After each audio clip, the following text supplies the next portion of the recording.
Welcome to The Twist. I'm Erika Grey. And I'm Don Pravda. And tonight we've got a lot to talk about. I think the first thing we're going to talk about is how the bridge was blown up in Crimea and what's happened since then. The bridge had several explosions right after Putin's birthday, and it was trending all over Twitter, and everybody was really happy about it. But I don't think they're happy now with Russia's response. Russia is hitting targets all over Ukraine now in response. So obviously, Don, Russia's getting the last laugh, isn't it? Well, it's certainly not the Ukrainians, because we're being told that General Sergei Surovikin is going to be in charge of the Air Force, which means this guy is going to come into your country as he did to Syria. And he did some job over there. And the President Assad of Syria regained much of his land and control. This guy's going to come into the Ukraine. He's going to take your sons, and they're going to be, by the time this guy's through, there'll be a lot of holes in the ground, not too much food left, and your sons will be working for him in the military. This is real bad news now for the Ukraine, to bring in a guy who looks like Yeah, let's take a look at this guy. And you've got to see this article here that was in Newscom. They stated Armageddon, Putin's evil new commander. So we're going to take a good look at him. Oh boy. This looks like the guy in the evil one in the James Bond films who says, "I'm going to take over the world. The world is mine." And he has piranhas in the swimming pool that eat his enemies. That's the kind of fellow that Sergei is. And we're going to move on. I think you're right. I think that is, he's got that really evil persona. I mean, for that article to say Armageddon, Russia's evil new commander. I mean, like you can't make this stuff up. Like, this guy looks like he does. He looks like he's like right out of a movie. He's 56 years old. He looks like to me he's just beginning to kill people. He's just getting started. And now there's going to be regretfully a lot of suffering in Russia, in the Ukraine. Wish there could be a truce. If there's any way possible, let us know. Yo, that's another thing. There's no truce, Don. There's no truce. There's no... Seems like it's going to be a long no coming war. to the table. Yeah. No coming to the table. I mean, I know that Biden has seemed to retreat a bit. I believe he made a compliment for Putin, which was shocking, or what would be perceived as a compliment, calling him a rational leader, which is a far cry from all of the previous statements. But the whole world economy is now in trouble. Europe is potentially going to be freezing this winter. And the U.S., we've already started to reach hyperinflation. We're already in hyperinflation because the U.S. had to fight this war. That's right, fight this war by giving so much money to Ukraine that it might as well have put the boots on the grounds themselves. And now the United States citizens are paying for it. What's your feeling? Well, it's called inflation, and it's just beginning. And wouldn't you say, Erika, we may be headed to a worldwide dollar crisis? What will the dollar be worth in 6 months to a year from now? It looks like the dollar is already beginning to teeter because you have various central banks and countries selling off now dollars. Powell just went crazy and started to just raise interest rates like a madman. We talked about that on the last show, that he must be panicking to be making those moves. So I think already the dollar is teetering. We're seeing nations move away from the dollar. Saudi Arabia with OPEC Plus decided to go along with Russia and increase the prices to stabilize the oil prices, totally going against the West. To me, when they invade the Ukraine this time, and I think they're going to take all their vodka. I think they're going to take their wheat. and they're going to take their bread.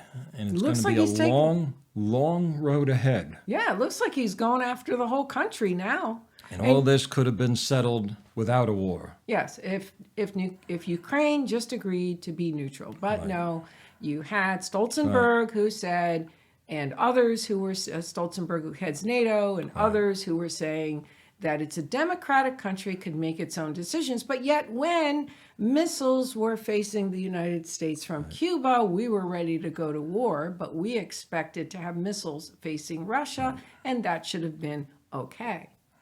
Right? That should have been okay. Absolutely. And Israel seems to be towing an interesting line in all of this. Well, with about 1/10 of its citizens from the former Soviet Union or have the heritage to Russia, that's a lot of people. 1/10 of its population. So you're getting into well over 1 million people of this heritage. And so they're faced with a dilemma. It's the largest country in the world. Mm-hmm. Israel has had very close ties for years. Now there's a new enemy. And what does Israel do? They're just going to be very, very conservative in their outlook. And they may be helping both sides. What's your thoughts on the Iranians selling those drones to Russia? Do you think that has any effect on Russia-Israel relations? Do you think that Israel is going to feel that Russia has slighted them in this move? What's your thoughts there? Israel's very worried right now. And, the biggest story in the world is Iran right now. What is America going to do? How will the other countries react? How much money is going to be given to Iran with the deal that's being proposed? Is it going to be that $100 billion per year? Will it be annexed entirely? What will happen? Because 10 times $100 million is $1 trillion, and they can do a lot of bad things with that money. But it seems that apparently these drones, they claim, can already annihilate Israel if they choose to do that. Oh, this will never happen to Israel. And I say, I hope you've enjoyed the Jewish holidays, my friends, as we've just ended with the Simchat Torah. We see Schultz doing as a form of that in getting nations together, but this really benefits Israel selling its defense weaponry to the European Union or to Germany. And that brings us to Zelensky, who feels that Israel should be lending the Iron Dome. What's your thought on that? Well, or its Iron Dome, which it has... As I said earlier, Israel in a very precarious situation with a long-standing relationship with Russia that's been very good. Now that there's a war, Israel is being tugged at its rope by both sides, back and forth. And that's going to be, that they're going to play that out. And we'll be commenting about that in future weeks. Yes, and Israel also has that agreement that's, although it's not a really large economic agreement, it's an economic agreement nonetheless with the Eurasian Union, which is spearheaded by Russia and, several other countries. And we see Israel now really making its own way as well in the current order. It's now the 8th nation in the world, and it's a startup nation and technology, and we see Israel now. And do you see that, Don? Israel now becoming a strong nation in its own right and forging its own policy now on the world stage? Forging its own destiny in business, in military, in academics, science, technology. I see Israel, front and center. We also see that Israel applied for what's called dialogue partner status in the Shanghai Cooperation Organization. So we see Israel really forging again its own path, which, on the topic of Israel, let's talk about Donald Trump. I'll let you take it from here, Don.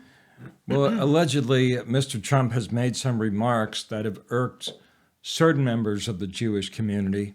He is warning the Jewish people to take more, let's just say, a more enthusiastic approach towards Israel, put more attention and focus on our beloved Israel, and our Jewish people should go forward and back Israel. He feels they've been very quiet and lukewarm, and he's saying the evangelical community is showing more enthusiasm than a lot of Jewish people. But to some extent, that is actually quite true. Well, what do you think of the individuals and also the media that is basically calling Trump an anti-Semite and saying that this is anti-Semitic? Well, I surely don't feel that way. And his daughter is a convert to Judaism, his son-in-law from a leading Jewish family. Mr. Trump is one of the greatest friends that Israel has ever had. So I'm not going to put him in that category. He opened the embassy in Jerusalem. More kudos to Mr. Trump. Jason Greenblatt surely is an advocate who feels that Mr. Trump has made a mistake in his remarks. But we know Mr. Trump, he's very eccentric. Right, but why would Jason Greenblatt, my question to you is, why would he come to that conclusion? Because Trump is basically talking about a Zionist position, a Zionist viewpoint. And what he's basically saying is that the evangelicals are more Zionist than a lot of Jews. Now, I can say for myself, growing up in Connecticut, having lots of Jewish friends, we have a pretty large Jewish population in Connecticut. Many of the Jews that I've known in Connecticut were not of your ilk, where they were not Zionists. The two-state solution was fine with them. And this is what Trump is referring to, is those Jews who do not view Israel in that regard. So again, I really would like your comments on this. Using a term known as assimilated, or Jews who are not affiliated with synagogue or community, and many young people are not taking the interest in Israel that their fathers or their grandparents took from the past, who are from Eastern Europe, or American Jews who experienced World War II.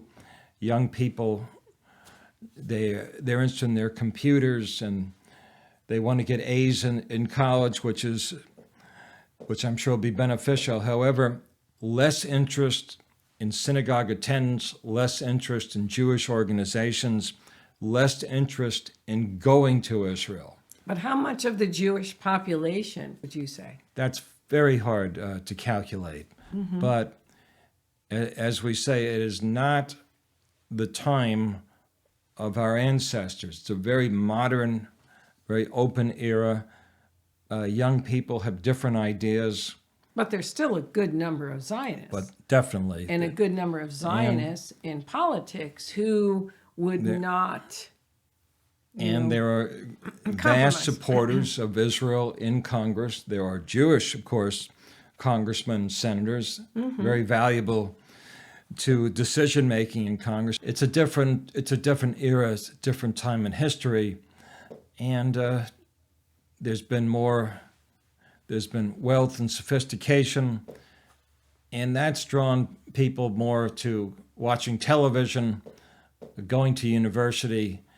But on the other hand, there's more Jews now studying Torah than ever before, and there's more schools, there's more journalism, there's more writers in the Jewish community than ever before who are also programmed thinking about Israel and Jewish interests. Well, there's also the Haredi Jews, and their numbers are the most robust now because they all have large families. But also the Haredi Jews sometimes take a different stance, or a surprising stance, because their views are so on the Torah that they feel that the nation of Israel really should be led and governed by God, and should it be in man's hands. And surprisingly, even the Haredi Jews are not all are not for Zionism. So if you want to comment Well, on that, that's been That I think that's taken out of context. Just a small fraction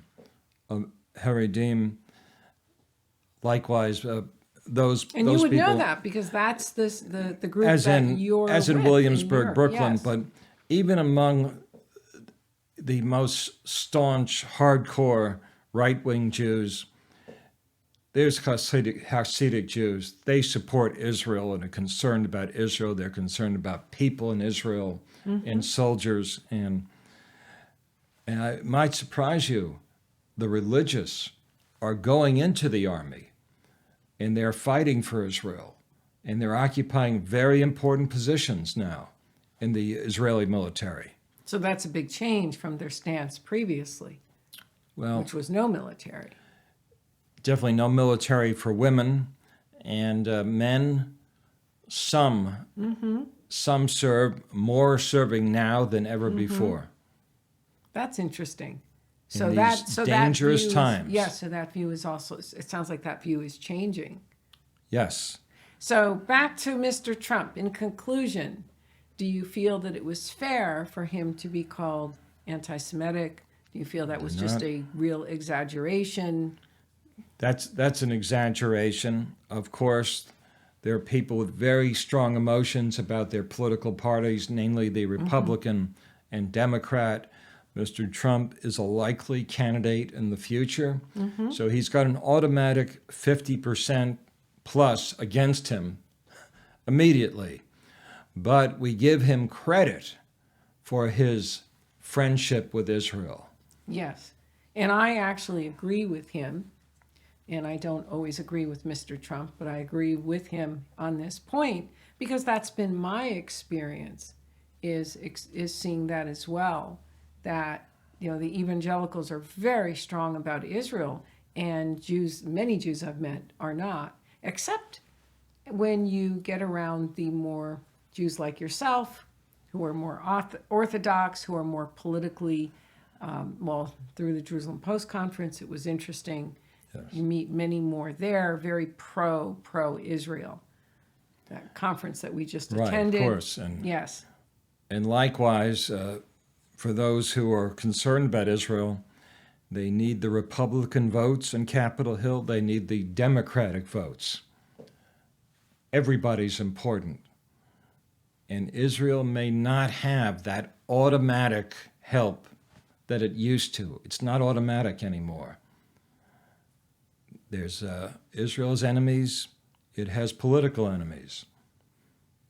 And I'm sure It's just amazing what the country is doing, though, and how Israel's actually in a new paradigm right now because of its own strength, the strength of its military, the strength of its products that it's producing, those gas fields that were discovered more recently or within the last decade. And now there's this pipeline that's being worked on to the European Union. I know that Israel is part of Europe's Horizon program, which changes names each year because they fund it and keep funding it, but Israel is part of that. These are programs that receive a great amount of funding of European Union money to develop new products, and Israel's working along with the EU on that. And so it's interesting the direction that Israel is now in and what this means for other countries as well.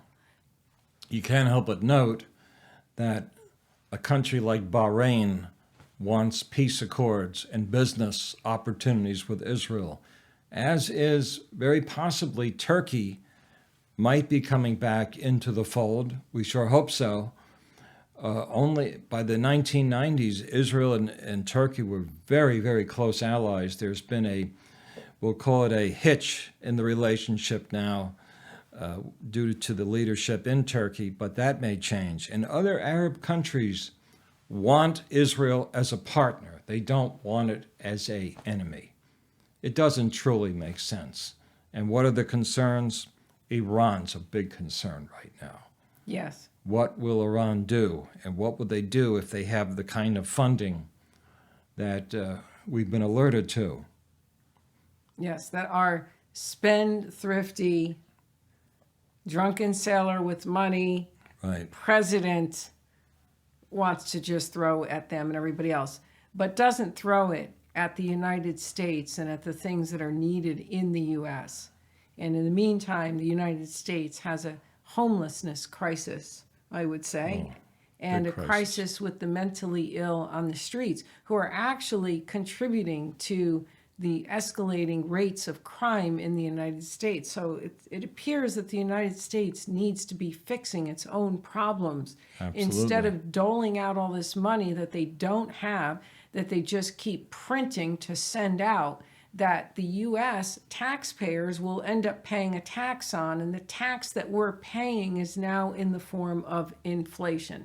Inflation is a tax on our government's runaway spending, and they don't care because they've got all these crooked deals, and it's really too bad. But also in closing, we've got a couple of other situations that are brewing. We've got China that just had a huge event, and Xi Jinping making statements regarding Taiwan, statements to build its military. We've got Turkey flexing its muscles and saying that a island or part of that's in the Aegean Sea does not belong to Greece, but belongs to Turkey. Right. So we've got these other little storms brewing. We've got Vladimir Putin. That's another thing.